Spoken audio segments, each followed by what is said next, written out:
Dans cette vidéo, je t'explique en quelques minutes pourquoi le tambour est utilisé pour faire des voyages chamaniques.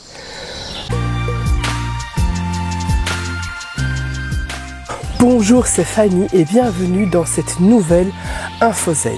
Je suis toujours dans ce magnifique lieu du chamanisme de Notaire et derrière moi se trouve la fameuse table des sorcières.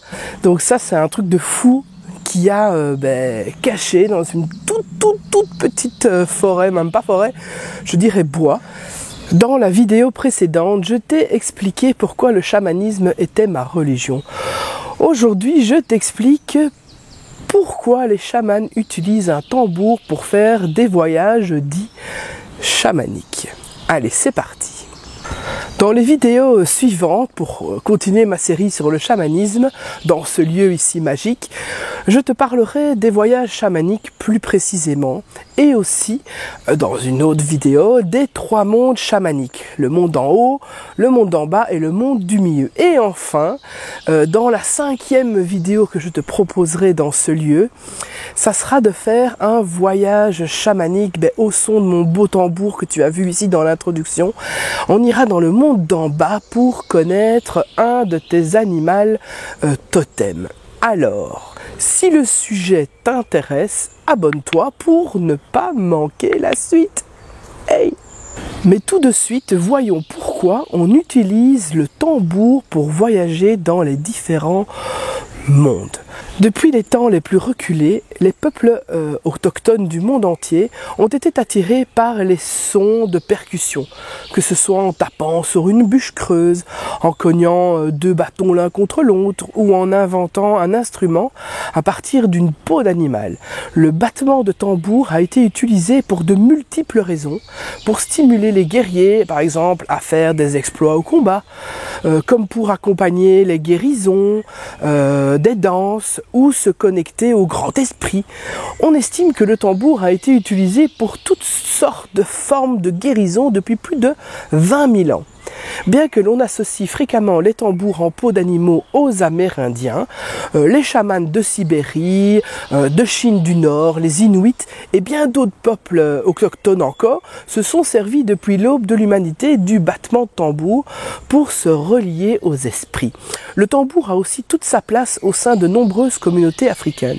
La raison pour laquelle le tambour fut utilisé dans tant de cultures différentes est sans doute sa capacité à altérer les états de conscience. Les recherches scientifiques ont montré que le rythme chamanique utilisé autour du monde entier est d'environ 210 à 220 battements par minute. Et ce rythme est capable de précipiter vos ondes cérébrales en ondes alpha en θ. Ce genre d'activité cérébrale est associé à une perception décuplée des sens physiques, une créativité et une faculté de visualisation accrue. Lorsqu'on est dans cet état modifié de conscience, il est plus facile de passer du monde physique au royaume spirituel.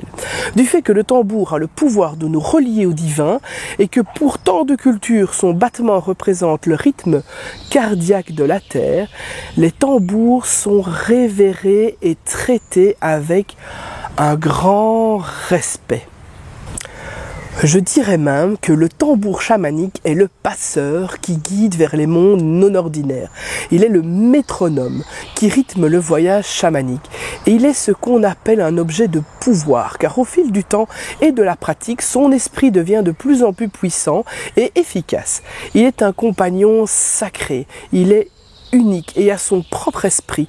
Chaque praticien entretient avec lui une relation unique et exclusive. Je dirais même plus, chaque tambour a son nom propre et sa fonction propre. À toi de la découvrir. Voilà, j'espère que cette Infozen t'a appris quelque chose. Si c'est le cas, n'hésite pas à liker ma vidéo parce que ça m'encourage pour la suite et ça permet à ma vidéo d'être mieux référencée et donc d'être plus visible. Donc merci de m'encourager. À tout bientôt pour une nouvelle vidéo consacrée au chamanisme où je répondrai donc cette fois à cette question: qu'est-ce que les voyages chamaniques? Allez, ciao!